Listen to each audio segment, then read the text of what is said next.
Well, the title of it is Bonsai Tree, and it's pretty self-explanatory why it's called Bonsai Tree. Mm-hmm. And you made this when? well, I finished it, I guess, at the end of the last year, 2023. And by the way, my name's Tom Chenoweth. How long have you been with the Blacksmithing Guild? I don't remember.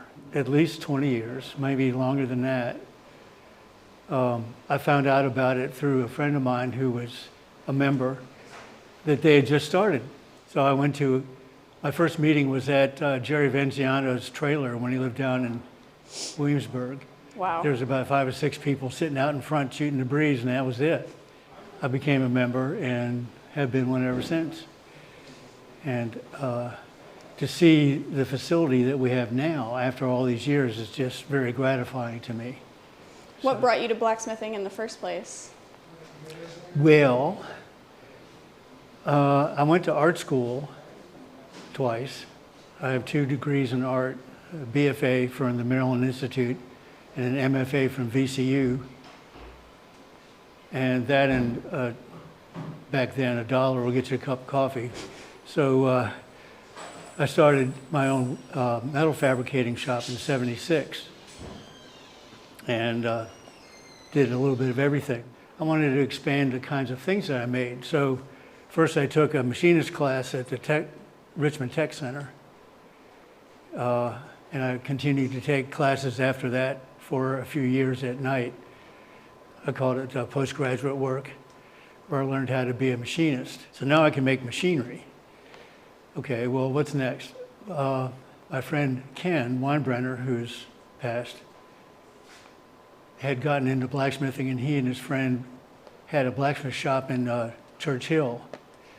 So I went over there, and I thought, well, you know, I'll pick this up a bit to expand my skill set between going to the blacksmith group and going to my friend Ken's shop, and then later Roger Smith's shop. I continued to develop my smithing skills and metalworking skills. It was mainly a way of learning how to make different things out of metal. What do you tend to gravitate towards with metalworking? Well, I would say mainly cut and weld. In other words, the fabrication part of it. I do have a forge in my shop. Was this made mostly with the forge? It was all made, yes. All it made was, with the forge. yes. That was part of our competition last year. Yes, that's right. The competition was kind of challenging, and that is the materials themselves don't lend themselves very well to what I like to make, which is more curvilinear and graceful things. If you ever saw any of my gates and fences, they're that way. So what do? Well, of course, I'd been to the National Bonsai collection at the National Arboretum up in DC, and had seen some bonsai trees. So I thought, okay, I'll make a bonsai tree. A lot of the shapes here, these are made from angle iron, where you cut the shape out of the angle iron and flatten it. The tray is actually from a bar of 5/8 thick by 2-inch wide material that I had to go down to Roger Smith's forge and use his 100-pound Fairbanks power hammer to make this material. So that was an afternoon. All the rest of it, every single bit of it has been hammered, except for the leaves, of course. They were formed. And you had to use every single piece of the kit. So there were washers there, so that's what these are. These are washers. And the feet they were spacers, so I turned them in the lathe to give them some grace, tapered them. Beside the tray, what was another thing that was a major challenge that you had to solve for it? Well, the design of it, I would say. Did your design change as you worked on it? A little bit. I knew I wanted it to have this kind of asymmetrical curve like this, as if it was windswept. because you see a lot of the bonsai trees are trying to emulate nature in their form. Other than that, it was mainly just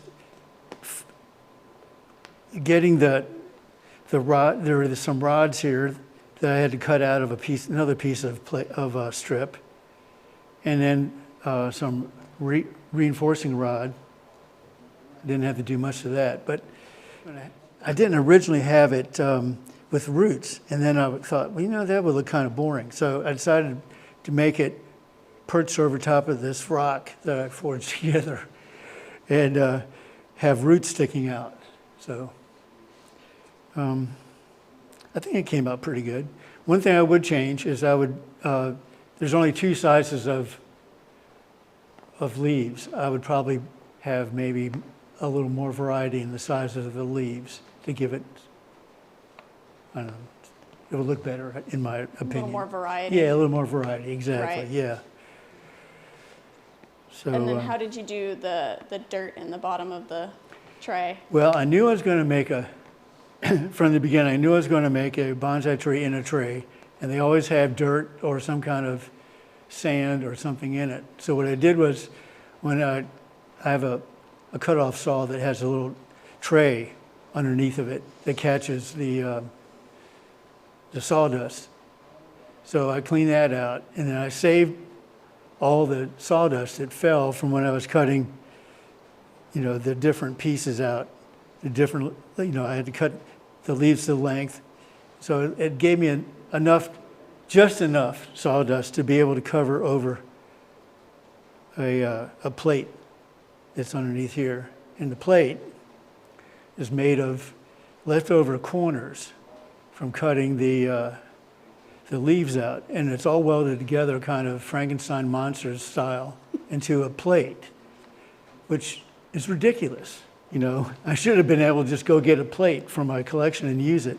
But the constraints of the But competition. the constraints of the competition, yeah, you couldn't add any metal. You had a set of materials available to you that Right. you had to use all of. So,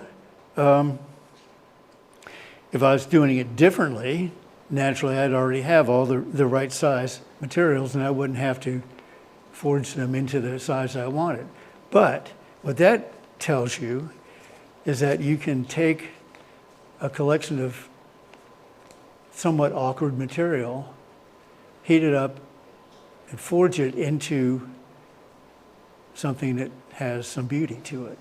Do you do forge welding, or do you use a welder? No, it's all MIG welded together. Like what Dale just said today, if our forebears in the blacksmithing community had MIG welders, they would have used MIG welders. So anyhow, but yeah, it's all MIG welded together. It's interesting that because of the competition, you had to be more creative with the material available to you. Yes, I did. And to be frank, I probably wouldn't have had it done in time for the competition, to be in the competition, because it really took me a lot of hours to make It's a this very thing. standout piece, though. Oh, thank you. What I would do differently, when I first saw that in the list of questions, I was thinking more in terms of in my career, in a way. When I was a senior in art school, I told myself that someday I'll be able to make anything I want. And so I set about getting tools and equipment and a shop and learning how to do all this stuff. And now, this is 52 years after I graduated from college. I can make almost anything I want. But the smart way to do it is to learn how to draw well, speak persuasively in front of people, and have something that people, in a way, have something that people would want. And then that way, you can draw what you want, convince somebody that they want it, to buy it, and then have somebody else help you make it, rather than go to the trouble of having a huge shop full of equipment which costs lots of money, that's what I would have done different. But now it's too late. Although I do enjoy working with my hands a lot. But I'm at the other end of my career, but I still have my shop and I still like to work in it and make things. Like this beautiful tree. Yep. What has been a highlight of your time as part of the Blacksmithing Guild? Oh, well, actually, I do have found out that I like to teach, so I'm going to be teaching the next beginning blacksmith class. And to see people come in and realize that something that you think is immutable, you can't do anything with, you can heat it up and then bend it to your will using all these tools that we have. And to see people get really excited about learning how to do that is really gratifying to me. To be able to share my joy of making things out of metal, which can be permanent. And it's something that will outlast you. Oh yeah. I probably have 50 gates in the fan district. So I know that I have quite a legacy around. And it's gratifying. It's satisfying. So. Well, thank you for bringing this to show today. You're very welcome. And thank you for being a member of the Guild.